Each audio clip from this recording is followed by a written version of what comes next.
Olá pessoal, eu sou a doutora Nina Azevedo Ferrari, médica cardiologista, e hoje eu vim aqui conversar um pouquinho com vocês sobre um assunto infarto.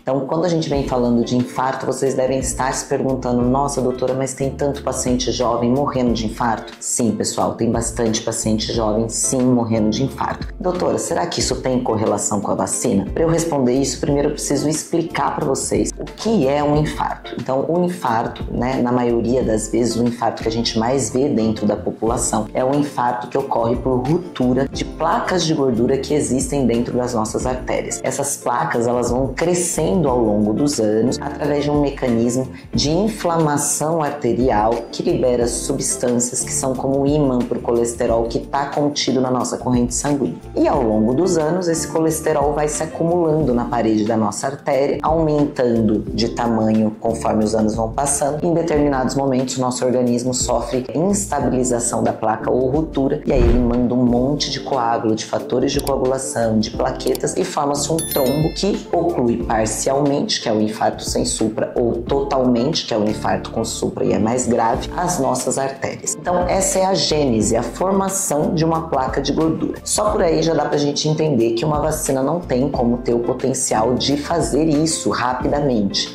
Então quando a gente fala sobre infarto ocasionado por vacinas, a gente está falando de infarto que não tem placa de gordura. Seriam coágulos espontâneos, trombos espontâneos que poderiam ocluir a artéria do coração. Isso pode acontecer, mas é muitíssimo raro. Como médica e cardiologista e como atendo essa parte de urgência e emergência, eu posso dizer para vocês que sim, o número de pacientes jovens infartando aumentou muito, mas infelizmente isso vem acontecendo por aumento da quantidade de placa de gordura dentro das artérias desses pacientes. E aí existem várias teorias para isso, Então a gente ao longo dos anos vem piorando muito a qualidade de vida, ficando muito mais sedentário, se alimentando mal, tendo sobrepeso e obesidade, dormindo relativamente mal, muito estresse, muito trabalho, o uso excessivo de celular e de telas, tudo isso traz ansiedade e estresse, e isso sim vem fazendo com que os pacientes tenham infarto mais jovens. Uma outra coisa que a gente precisa pensar é se o paciente, muitas vezes o paciente fala: mas meu colesterol sempre foi normal, como é que é possível que eu tenha um infarto com placa de gordura? Isso sim pode acontecer, tá pessoal? O paciente pode formar placa de gordura mesmo tendo um colesterol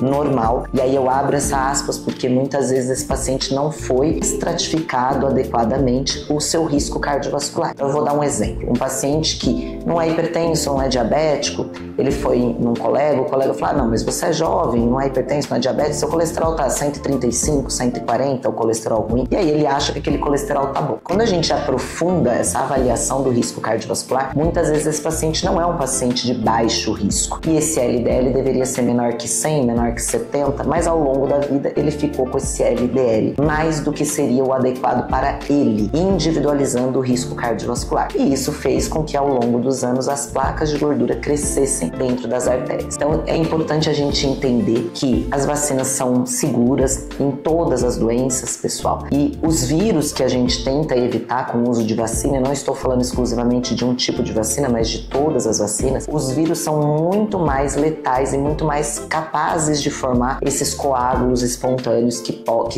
há hipóteses, de que a vacina possa acarretar. O mais importante, gente, desse vídeo é que vocês entendam que ter um médico cardiologista acompanhando você, um médico que faça medicina baseada em evidências de verdade, essa é a única forma plausível da gente tentar prevenir doenças cardiovasculares como o infarto, mesmo a gente sendo jovem. Isso é super importante. Se você gostou desse conteúdo, se esse conteúdo foi útil para você, curta, compartilhe, ative o sininho, se inscreva no canal do YouTube para você continuar recebendo assuntos relacionados à medicina baseada em evidências, porque ela sim é capaz de salvar a sua vida.